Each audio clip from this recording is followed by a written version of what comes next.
Okay, so we're going to look at second normal form.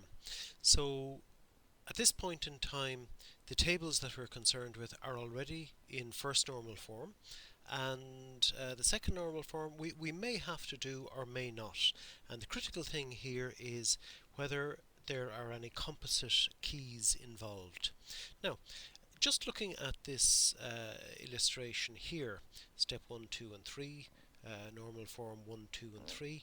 One way of describing normalization is that in the first step that everything is dependent on the key.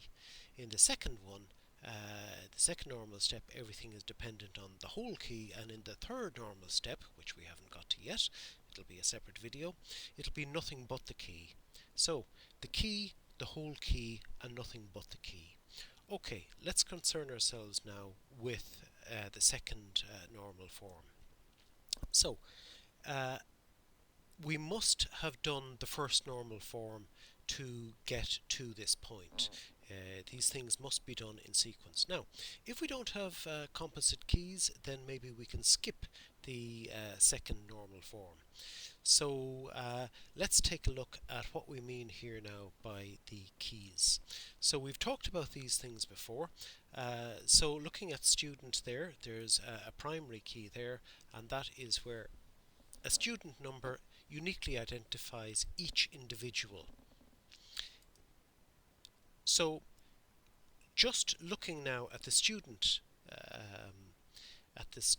table, we can say that is in first normal form, and we are happy with that because everything relies on that primary key.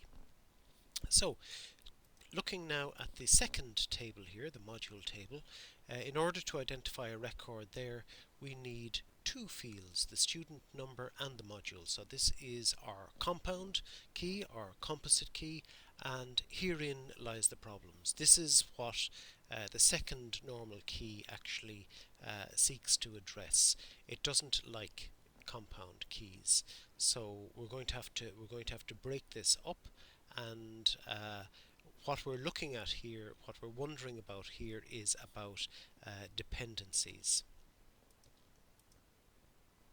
Okay, so with our dependencies, the question we're asking here is, how do you know if a value is reliant on the key or not?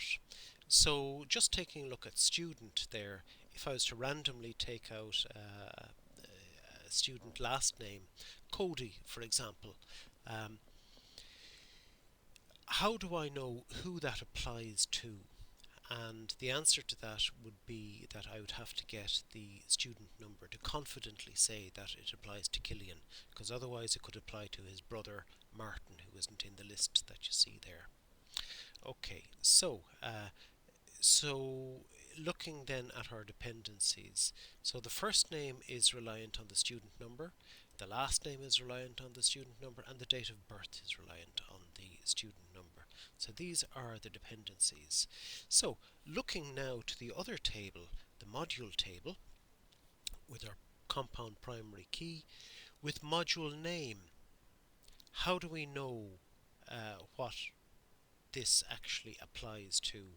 And module name is inextricably linked to module number. So if we know a module number, anytime I see 300, I always know it's got to do with stats and maths. Whereas the student number, a student will be taking several modules, so that is not going to tell me the module number. So the module name is reliant on the module number. So that's the only dependency there. And this is our problem, that it's only reliant on part of, module name is only reliant on part of the composite key. So we need to split that up. So now what I'm after doing is taking out the module name, and I'm after putting that in its own table. So there's a module number there that is connected to the module name, and we can see now that our table has been split into two parts. So what else have we got? Well, we have that original table, which was on the student, and we were confident that that's in first normal form. And it's got a primary key, not a compound primary key. So where do we stand now? Well, looking at the table there on the right, the student module table, with that, all of the other so we have a compound primary key there, and all of the other fields are reliant on that.